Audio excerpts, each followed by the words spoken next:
आज हम बात करते हैं जन्माष्टमी के त्यौहार के बारे में।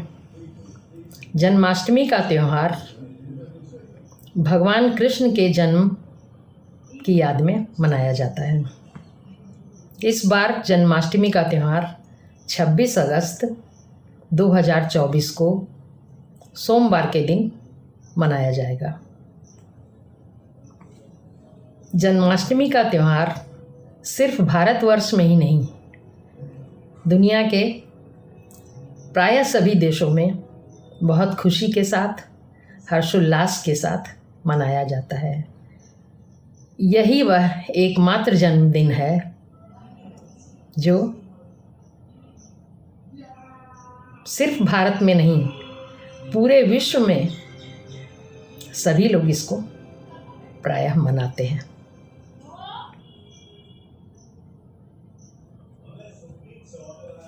जन्माष्टमी के त्यौहार के बारे में इस बार कुछ विशिष्ट बात है। इस बार जन्माष्टमी में वही योग पड़े हैं जो शुभ योग कृष्ण जी जब वास्तव में जन्मे थे उस समय पड़े थे। ये 3 योग हैं। सोमवार या बुधवार को जन्माष्टमी का पड़ना, रोहिणी नक्षत्र का होना, तीसरा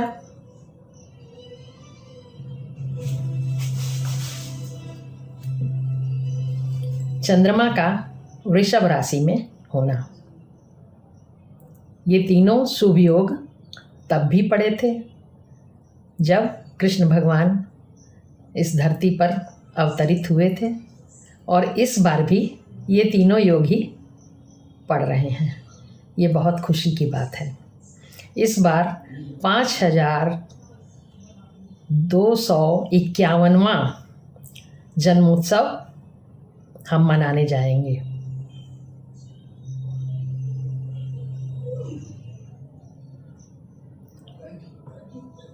कृष्ण भगवान के जन्म के बारे में एक कथा प्रसिद्ध है, सभी लोग जानते हैं। कृष्ण जी की माता देवकी और पिता वसुदेव जी विवाह के समय रथ पर बैठे थे और उन्हें पहुंचाने के लिए उनका मामा कंस तैयार होकर आया। जैसे ही रथ चला वैसे ही ऊपर से आकाशवाणी हुई कि अरे कंस, जिस देवकी को तू इतने प्रेम से ससुराल पहुंचाने के लिए ले जा रहा है, इसी देवकी का 8वां पुत्र तुझे मारेगा। कंस वास्तव में अपनी बहन देवकी को बहुत प्यार करता था, किंतु अब तो जान पर बनाई। कंस उतर पड़ा रथ से और देवकी के बाल खींचकर उसे धरती पर उतार दिया और बोला कि मैं अभी इसे ही मार डालूंगा तो इसका पुत्र तो जन्मेगा ही नहीं, फिर वो मुझे कैसे मारेगा। इस पर वसुदेव जी ने कंस से बहुत प्रार्थना की कि कंस, तुम देवकी को मारो मत, हम दोनों को कैद में रख लो, और जैसे ही कोई बच्चा होगा तो हम तुम्हें उस बच्चे को दे देंगे। इस बात पर कंस मान गया। कंस ने दोनों को कारागार में डाल दिया। अब जैसे जैसे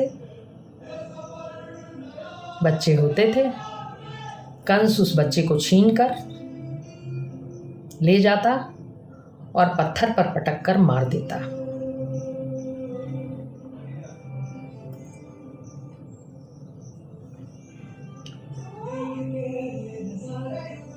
इस बार देवकी का 8वां पुत्र जन्मने वाला था, 8वां बच्चा। जब रात में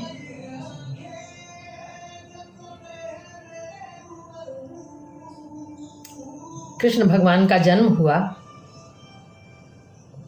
तो अचानक ही योग निद्रा से सभी सो गए। पहरेदार भी, देवकी भी, और पूरी तरह से सन्नाटा छा गया और हथकड़ी बेड़ियां सभी अपने आप खुल गईं, जिनसे देवकी और वसुदेव बंधे हुए थे।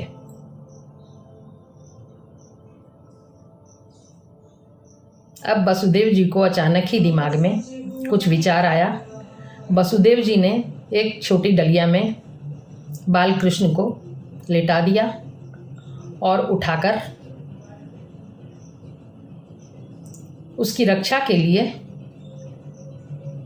वह अपने मित्र नंद और उनकी पत्नी यशोदा के पास गोकुल गांव की तरफ चल पड़े। कारागार के दरवाजे तो खुल चुके थे, हथकड़ी बेड़ियां सब खुल चुकी थी और कोई देखने वाला नहीं था। पूर्ण रूप से सन्नाटा, नीरव थी रात्रि।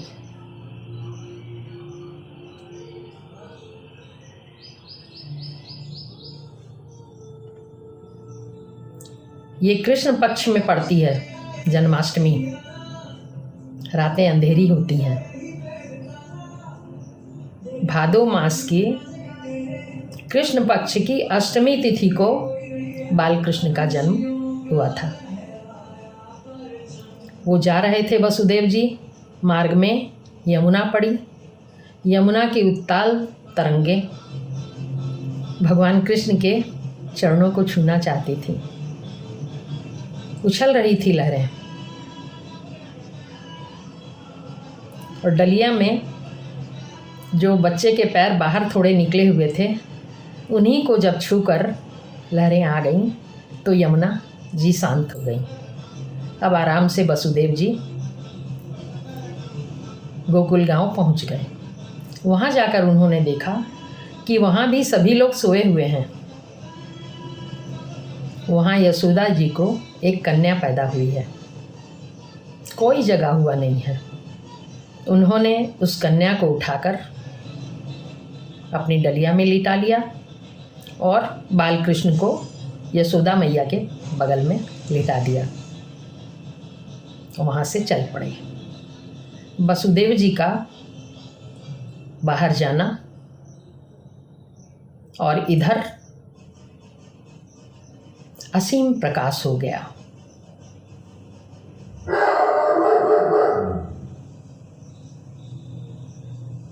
वसुदेव जी यमुना पार करके पुनः कारागार में चले गए। अभी तक कोई नहीं जगा था। उन्होंने उस कन्या को देवकी जी के बगल में लिटा दिया। फिर से कारागार के दरवाजे जैसे के तैसे बंद हो गए। हथकड़ी बेड़ियां अपने आप वसुदेव जी को और देवकी जी को पुनः लग गईं, बंद हो गईं। वो पुनः कैदी हो गए। सिपाही सब जग गए और कंस को जाकर उन्होंने खबर दी कन्या के जन्म की। कंस दौड़ा आया, उसने बच्चे को उठाया और पत्थर पर हमेशा की तरह पटकने की कोशिश की। उसने जो बच्चे को ऊपर उठाया, बच्ची उसके हाथ से हवा में उड़ गई और ऊपर जाकर आकाशवाणी हुई कि अरे कंस, तेरा मारने वाला गोकुल में पैदा हो चुका है। और वो बच्ची आकाश में उड़ गई। वो योग माया थी और विंध्याचल में आज जो देवी बैठी हैं, वो कन्या उन्हीं के रूप में मानी जाती हैं। कंस हक्का बक्का रह गया। अभी तक तो सारे बच्चों को वो मार डालता था, कुछ नहीं हुआ, किंतु ये बच्ची तो हवा से बिल्कुल हाथ से उड़ गई।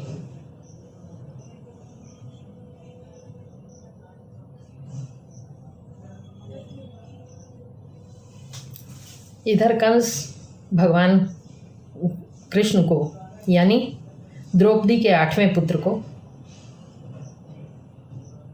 देवकी के 8वें पुत्र को ढूंढ रहा था। गोकुल में उस समय में जन्मे हुए बहुत बच्चों को उसने मरवा दिया, इसी डर से कि कोई बच्चा बड़ा होकर मुझे न मार दे। किंतु भगवान कृष्ण को पा नहीं सका। अब हम चलते हैं नंद बाबा के घर। जब वसुदेव जी कृष्ण को जसोदा मैया के बगल में सुला दिए और बाहर आ गए, तो वहाँ असीम प्रकाश हो गया। वहाँ ढोल नगाड़े अपने आप बजने लगे। सब लोग जग गए और बालक का जन्म देखकर अत्यंत खुश हुए।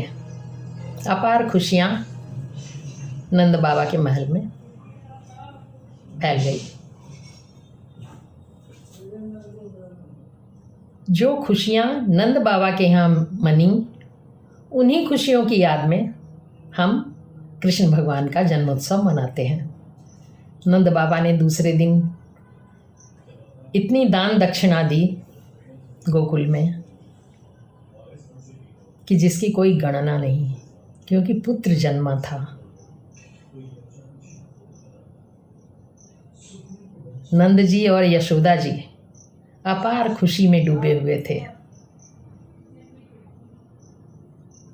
सारा गोकुल गांव सजाया गया।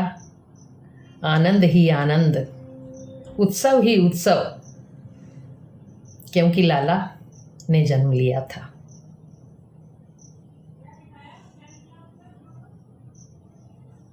तो ये जन्माष्टमी का त्यौहार, वहाँ भी बहुत मिठाइयाँ बटी, बहुत आनंद हुआ।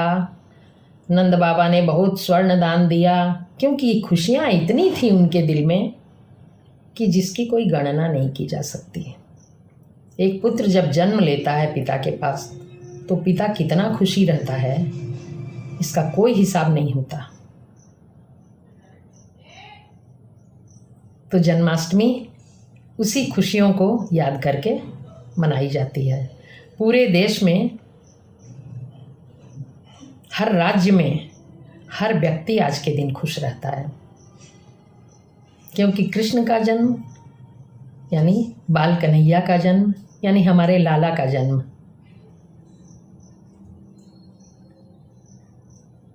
पूजा, प्रार्थना, अर्चन, ये तो सब जगह होती है। सब जगह के बाजार सजते हैं। कृष्ण जी की मूर्तियां भी बाजारों में रहती हैं बिकने के लिए। छोटे छोटे खिलौने, बहुत सारी चीज़ें सजावट की, उससे बाजार लदा रहता है और सब लोग बाजार से खरीद के लाते हैं, क्योंकि सभी अपने घर में भगवान का मंडप सजाते हैं। उसके अगल बगल झूलनोत्सव की तरह बहुत सारी सज्जा करते हैं।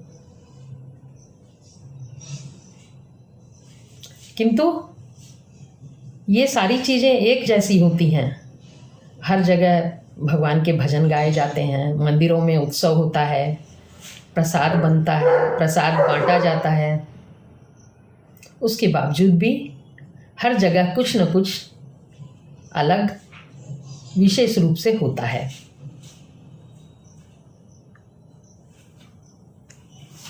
जैसे दक्षिण भारत में, तमिलनाडु में और आंध्र प्रदेश में दही हांडी,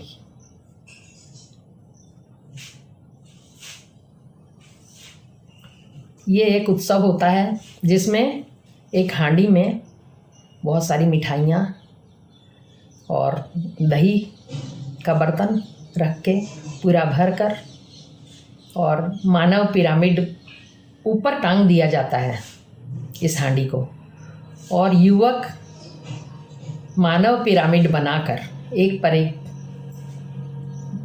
उनके सीढ़ी नहीं होती है, वो आपस में ही हाथ वगैरह पकड़ के पिरामिड बनाते हैं और उस पर चढ़ के युवक उस हांडी को उतारता है और उसको निकाल कर सब खाते हैं।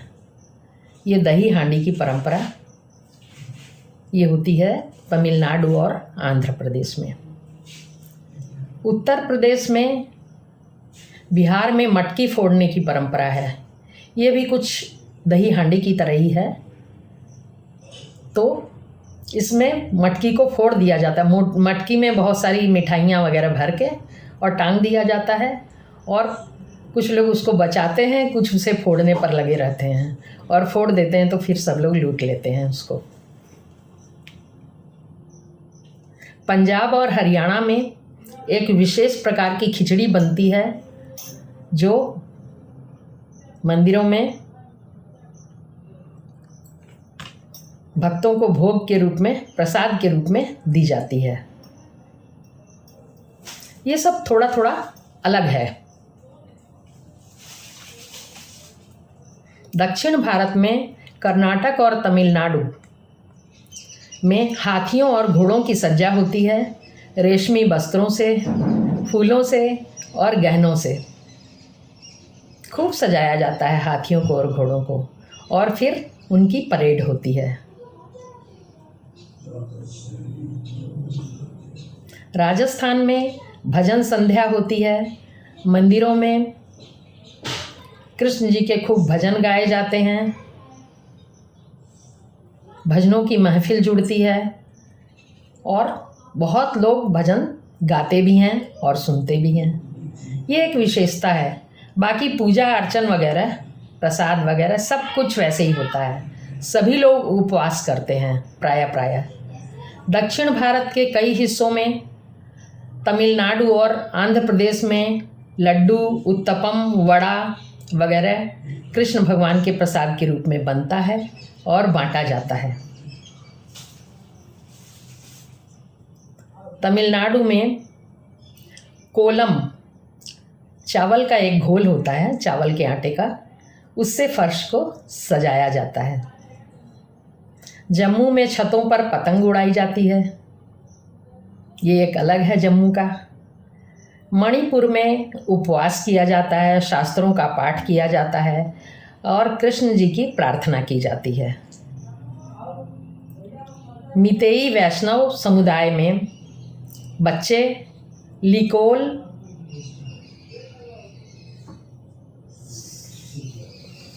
सन्ना वागेम नामक खेल को खेलते हैं। उड़ीसा में जगन्नाथपुरी के पास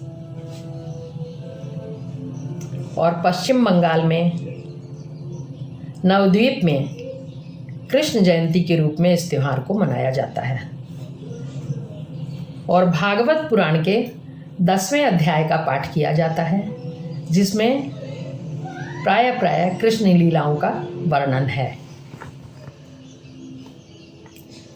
गुजरात में रात्रि जागरण होता है, उपवास होता है, फलाहार, और द्वारकाधीश के मंदिर में जाया जाता है, नाथ द्वारा मंदिर में जाया जाता है और पूजा अर्चन किया जाता है।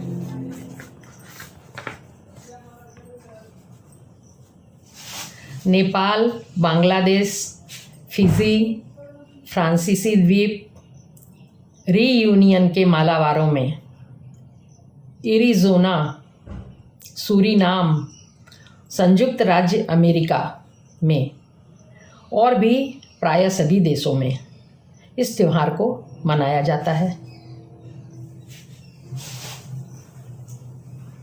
भारतीय इन देशों में भारत से जाकर और मिलजुल कर बहुत आनंद से इस उत्सव को मनाते हैं, और उन देशों में रहने वाले लोग भी उनका साथ देते हैं और आनंद लेते हैं।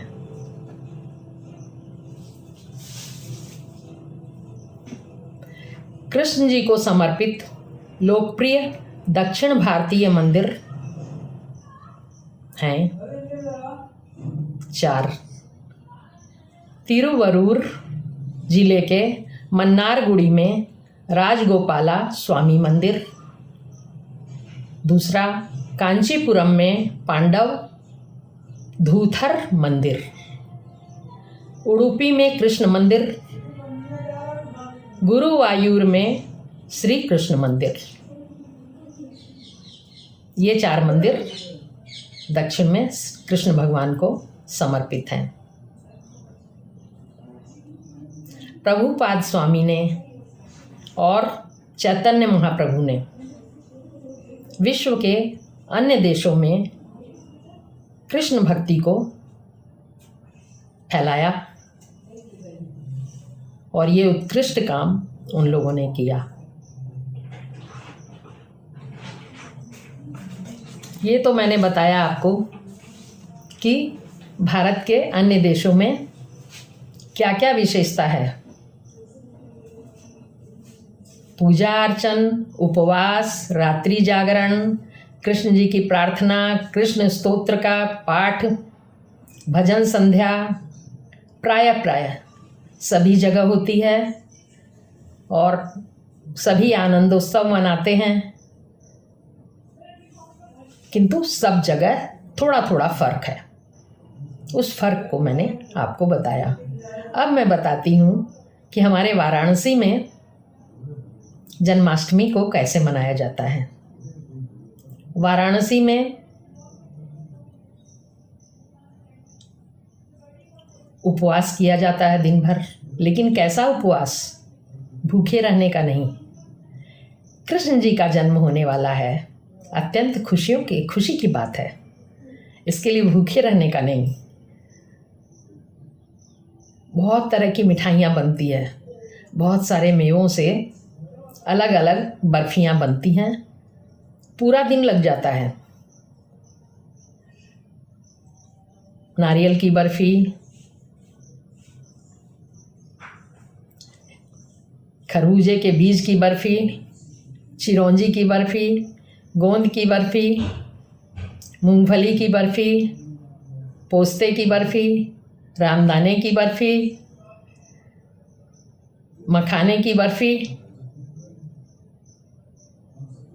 काजू बादाम, इन सब की बर्फ़ी, पिस्ते की बर्फ़ी, ये सब अलग अलग सुबह से रात आ जाती है बनाते बनाते।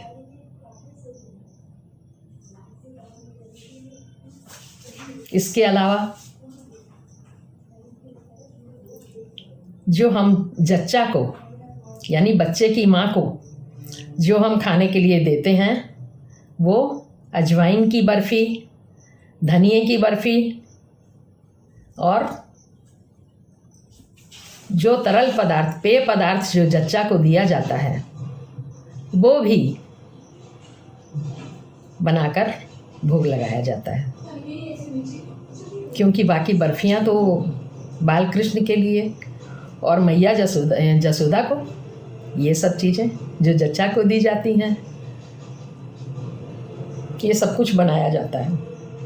दिन में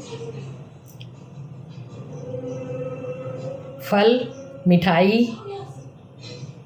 कूटू की पकौड़ी, चटनी वगैरह खाई जाती है। भुनी हुई मूंगफली, भुना हुआ मखाना, ये सब का आनंद लिया जाता है। और रात के समय के लिए कूटू की पूड़ी और आलू की सब्जी, ये भोजन के लिए बनता है। बाकी तो मैंने बताया, भगवान का प्रसाद तो मिलेगा ही, जो अभी अभी बताया मैंने। इतनी तरह की बर्फियाँ बनती हैं। उपवास तो कहा जा रहा है, किंतु भूखे रहने का नहीं है। भगवान कृष्ण का जन्म होने वाला है, अपार खुशी आने वाली है। खुशी में अच्छी अच्छी चीज़ें खाई जाती हैं, सिर्फ अनाज नहीं खाया जाता। ये वाराणसी की परंपरा है।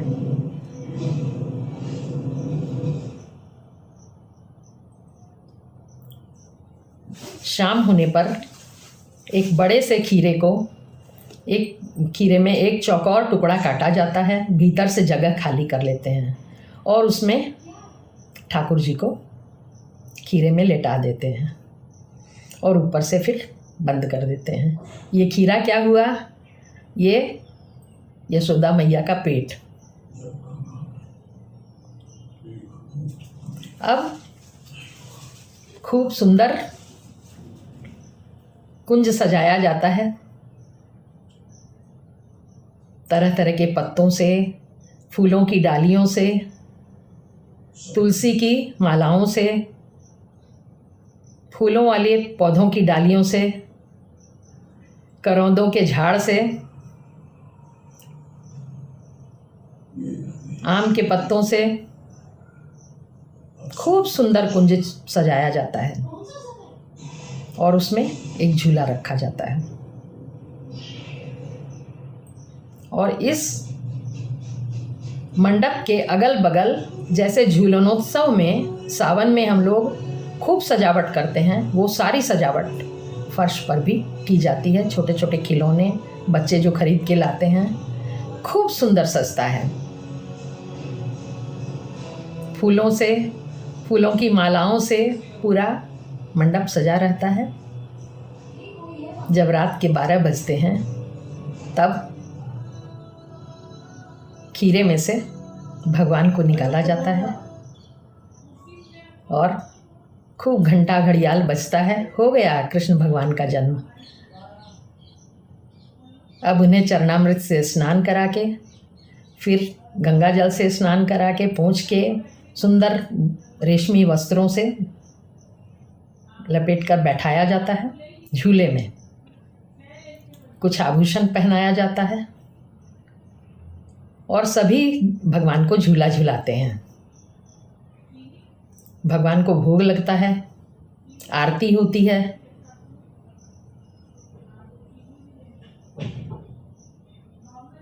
इसके बाद सबको प्रसाद दिया जाता है। इसके बाद सब रात का भोजन, वही कुटू की पूड़ी वगैरह सब लेते हैं। बहुत आनंद का उत्सव है। इतना आनंद इसी उत्सव में है। ये जन्मदिन अनोखा है, बाल कृष्ण का जन्मदिन। आनंद ही आनंद से पूरा शहर सरोबार, पूरा देश सरोबार, शंख की ध्वनि, पूरे ढोल मजीरे की हर जगह से, मंदिर से, हर घरों से आ रही है। कितना अच्छा लगता है।